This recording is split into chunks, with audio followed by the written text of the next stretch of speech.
Hello नमस्कार दोस्तों, स्वागत है आप सभी को मेरे यूट्यूब चैनल पर। दोस्तों मैं आज आप लोगों के बीच लेकर आई हूँ मैथ पेडागोजी के 15 क्वेश्चन जो कि आने वाले सीटेट एग्ज़ाम के लिए बहुत ही महत्वपूर्ण है। दोस्तों ये 15 क्वेश्चन जो है पूछे गए प्रश्न है और बहुत ही महत्वपूर्ण है, जिसमें पहला क्वेश्चन देखते हैं। पहला क्वेश्चन है, गणित के किस विधि में हम प्रायः सूत्र तथा नियमों की सहायता लेते हैं? तो इसका सही आंसर संश्लेषण विधि तो गलत होगा, विश्लेषण भी नहीं करते हैं, आगमन भी गलत है। ऑप्शन हो जाएगा ऑप्शन डी, निगमन विधि। दोस्तों जब हम सूत्र तथा नियम दोनों की बात करेंगे तब निगमन विधि ही होगा, यह दिमाग में बैठा लेना है। अगला है क्वेश्चन नंबर 2 नंबर क्वेश्चन है, गणित वह भाषा है जिससे परमेश्वर ने संपूर्ण जगत या ब्रह्मांड को लिखा दिया है। यह कथन किसका है? तो यह कथन दोस्तों गैलीलियो का है। ऑप्शन नंबर ए हो जाएगा। जब भी ये ब्रह्मांड की बात करेगा तो गैलीलियो आंसर होगा। अगला क्वेश्चन है 3 नंबर, कौन सा सही है? 1 ग्राम बराबर डैश केजी। तो इसमें देखेंगे 1 ग्राम में कितना केजी होता है, तो 1 केजी में तो 1000 ग्राम होता है, तो इसमें भाग पड़ जाएगा, हो जाएगा 1/100। ये एक सही है और इसको हम लोग भाग देंगे तो ये हो जाएगा, यानी कि ए और सी, ऑप्शन नंबर बी सही है। अगला क्वेश्चन है 4 नंबर, सबसे छोटी अभाज्य संख्या कौन सी है? दोस्तों अभाज्य संख्या की बात करा है तो अभाज्य संख्या उसे कहते हैं जो स्वयं अथवा एक को छोड़कर किसी से भी भाग ना लगे, तो यानी कि जिसका गुणनखंड कम से कम 2 होना चाहिए। तो सबसे छोटी 2 होगी और याद रखना है 2 ही एक ऐसी अभाज्य संख्या है जो सम है। अगला क्वेश्चन है 5 नंबर, 25 से कम कितनी अभाज्य संख्या है? दोस्तों 25 से कम हम लोग देख लेते हैं। 25 से कम अभाज्य जो किसी से भाग ना लगे, 2, 3, 5, 7, 11, 13, 17, 19, 23, 1, 2, 3, 4, 5, 6, 7, 8, 9, टोटल 9 अभाज्य संख्या है। चलते हैं क्वेश्चन नंबर 6 की ओर। पाई कैसी संख्या है? दोस्तों पाई जो है एक अपरमय संख्या है, ऑप्शन नंबर बी सही रहेगा। लेकिन पाई का मान जो है होता है 22/7। 22/7 एक परमय है, जबकि पाई एक अपरमय संख्या है।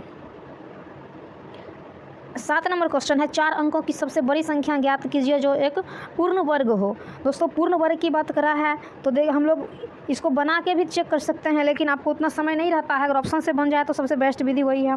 देखेंगे ये तो पूर्ण वर्ग संख्या नहीं है, किसी का वर्ग नहीं है, ये भी नहीं है, ये भी नहीं है, ये स्क्वायर है, इसलिए ऑप्शन हो जाएगा डी। अगला क्वेश्चन है 8 नंबर, सर्दी 1350 को 14 से भाग दिया जाए तो शेषफल क्या होगा? यहाँ पे दोस्तों यदि होगा, यदि 1350 को 14 से भाग दिया जाए तो शेषफल क्या होगा? इसमें डिवाइड करके देख लेंगे हम लोग। इसका सही आंसर हो जाएगा ऑप्शन नंबर सी, 1। अगला क्वेश्चन है -0.008 का घनमूल क्या होगा? यानी माइनस लगा है, घनमूल पूछ रहा है 0.008। यहाँ पे देखेंगे दोस्तों और इसका तो आंसर ही दिया गया है, 3 अंक है, तो अगर ऑप्शन ए लेते हैं 0.2 गुना 0.2 गुना 0.2 तो ये आ जाता है, -0.2 इसका आंसर होगा।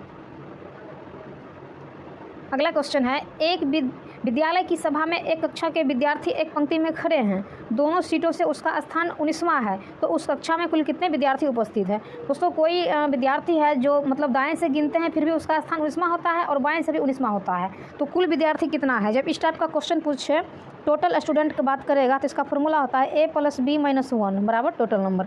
a + b - 1 बराबर टोटल नंबर। तो यहाँ ए क्या है? तो ए है पहली छोर से और बी है दूसरी छोर से, तो यहाँ दोनों ओर से उसका स्थान 19वां है, तो क्या हो जाएगा 19 + 19 - 1 बराबर टोटल नंबर। तो 19 19 38 और 38 में से 1 गया तो 37, ऑप्शन नंबर डी सही आंसर हो जाएगा। अगला क्वेश्चन है, 5 क्रमागत संख्याओं का योग 20 है, तो प्रथम 3 क्रमागत संख्या का योग क्या होगा? दोस्तों इस टाइप क्वेश्चन को हम मान के बना सकते हैं, x मान के, लेकिन x मान के बनाने में हमें बहुत समय लग जाएगा। इसका एक ट्रिक होता है, जब इस टाइप का क्वेश्चन रहे 5 क्रमागत या कितना भी क्रमागत संख्या की बात करेगा तो योग कितना है 20 बट्टे कितनी संख्याएँ हैं 5, ये जो हमें भागफल निकलेगा 4, ये हो जाएगा बीच की संख्या। तो बीच की संख्या हमें मालूम हो गई, 4 बीच में है और टोटल 5 संख्या है, तो 2 इधर होगी 2 उधर होगी, 4 के बाद 5 6 इधर होगी और 3 2, टोटल 5 संख्या है। इसमें आप पूछ क्या रहा है?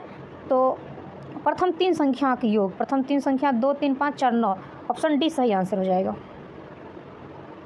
अगला क्वेश्चन है 12 नंबर, 1 2 5 6 0 6 4 की माध्यिका क्या होगी दोस्तों? माध्यिका का एक फॉर्मूला भी होता है, लेकिन इसका एक शॉर्टकट विधि ये भी है। इसको पहले हम लोग बढ़ते क्रम में लिख लेंगे। 0 1 2 4 5 6 6 1 2 3 4 5 6 7 संख्या है। 1 2 3 4 5 6 7 संख्या। माध्यिका जो ठीक बीच वाली संख्या होती है, ठीक बीच वाली 4 हो जाएगी। 4 इसका आंसर हो जाएगा, ऑप्शन नंबर बी। दोस्तों अगर विषम संख्या है तो ठीक बीच वाली हो जाएगी, लेकिन इसी में अगर सम संख्या रहता तो क्या करते? तो सम संख्या तो 2 को जो बीच में आता, दोनों को जोड़ करके और 2 से भाग दे देते। अगला क्वेश्चन है 13 नंबर। गणित की पाठ्य पुस्तक में विभिन्न प्रकरणों में खंड अभ्यास करते समय समावेशित करने का उद्देश्य है। तो विद्यार्थियों को आनंद व मस्ती प्रदान करना, ये तो होगा नहीं, क्योंकि ये कोई उद्देश्य नहीं होता है। दैनिक जीवनचर्या में बदलाव करना, छोटे बच्चे को कैसे जीवनचर्या में बदलाव कर सकते हैं? तो बड़े में पॉसिबल है। समय का बेहतर सदुपयोग सुनिश्चित करना, यह भी छोटे बच्चों में नहीं हो सकता है। विस्तृत अधिगम अवसर प्रदान करना, ये हो सकता है, यानी सिखाने के जो है हम विस्तार से उसको सिखाने का अवसर देंगे। ऑप्शन नंबर डी हो जाएगा सही आंसर। अगला क्वेश्चन है, प्राथमिक स्तर पर गणित की अच्छी पाठ्यपुस्तक के लिए निम्नलिखित में से कौन सी विशेषता महत्वपूर्ण है? उसमें अवधारणा का परिचय संदर्भ के द्वारा दिया जाना चाहिए, बिल्कुल सही है। उसमें केवल बहुत से अभ्यास होना चाहिए, जिससे वे तथातथ अभ्यास का केवल वाला पहले ही आंसर गलत हो जाता है। वह आकर्षक और रंगीन होना चाहिए। दोस्तों प्राथमिक स्कूल के पाठ्य पुस्तक आकर्षक रंगीन से हमें कोई मतलब नहीं है। वह मोटी और बड़ी होना चाहिए। बड़ी होकर क्या होगा और मोटी से क्या होगा? उसमें अवधारणा का परिचय जो है बच्चों से रिलेटेड देना चाहिए। ऑप्शन नंबर ए सही हो जाएगा। अगला क्वेश्चन है, प्रत्येक संख्या के अंकों को पहचान कर अगली संख्या बताएं। दोस्तों इस टाइप का क्वेश्चन जो 2021 के ऑल शिफ्ट में पूछा गया था, ये पूछता है, ये शुरू में जो है दोनों संख्या को जोड़ के 1 + 1 2 होता है। तो 2 1 1 2 एक साथ लिख दिया गया है। फिर 134 है, इसको पहली 2 संख्या को जोड़ के 1 + 3 4, फिर इसको एक साथ लिख दिया गया है 1 3 4, यानी पहली 2 का जोड़ तीसरी से मिलता है। तो 3 1 4 4 1 5 5 1 6, ऐसा देखेंगे। 7 1 8 होना चाहिए, ये गलत है। 6 2 8 होना चाहिए, ये भी गलत है। 2 2 4 ये सही है, और 6 1 7 ये भी गलत है। ऑप्शन नंबर सी सही आंसर हो जाएगा। दोस्तों ये वीडियो आप लोग को कैसी लगी? आप लोग वीडियो देखने के बाद लाइक तक नहीं करते हैं, प्लीज़ लाइक कर दिया कीजिए, ताकि हमें भी आगे वीडियो बनाने का मोटिवेट मिलता रहे। धन्यवाद दोस्तों।